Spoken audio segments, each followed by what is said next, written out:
Hey CSIR aspirant, welcome to Just Feel Bio. Today we will read a book which is most boring thing.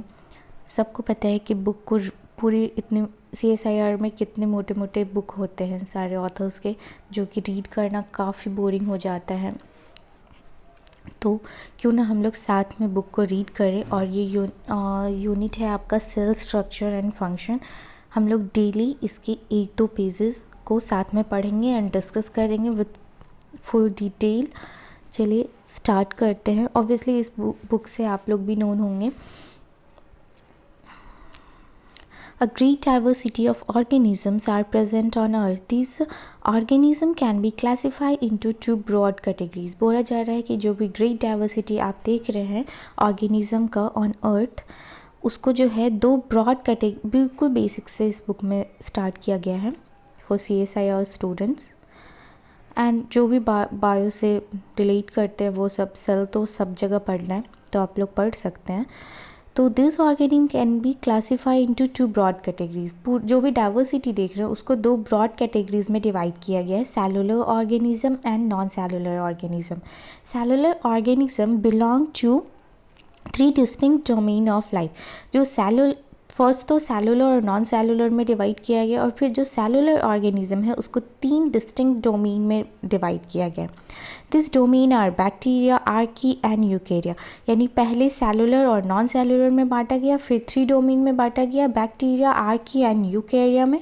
Bacteria and archaea are prokaryotes. जो bacteria और archaea है वो prokaryotes में आ जाते हैं। All eukaryotic organisms belong to domain eukarya, which includes protista, fungi, plants and animals. Bacteria और Archie तो prokaryotes में आ गए। जितने भी अब यूकैरियोटिक ऑर्गेनिज्म होंगे वो बिलोंग करेंगे डोमेन यूकैरिया में। और यूकैरिया डोमेन में कौन कौन इंक्लूड होगा?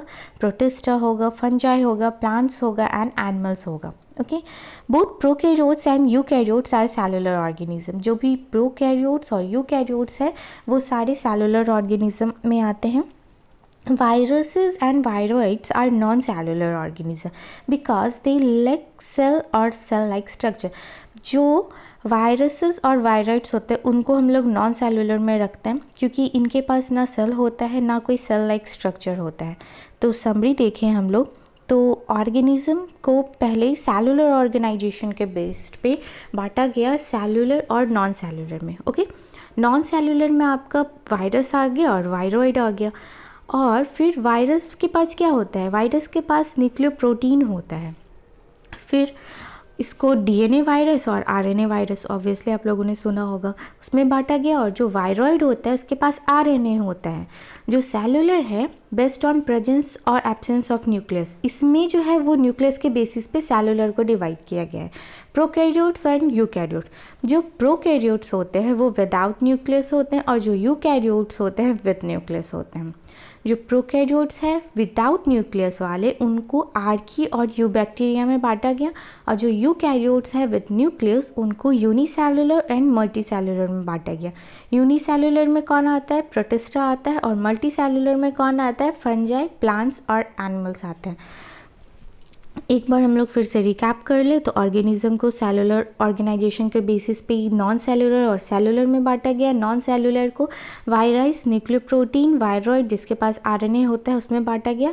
उसके बाद जो वायरस है उसको डीएनए वायरस और आरएनए वायरस में बांटा गया। फिर सेलुलर जो है उसको बेस्ड ऑन एब्सेंस और प्रेजेंस ऑफ न्यूक्लियस के बेसिस पे प्रोकैरियोट्स एंड यूकैरियोट्स में बांटा गया। प्रोकैरियोट जो कि विदाउट न्यूक्लियस होता है, यूकैरियोट्स जो कि न्यूक्लियस के साथ होता है।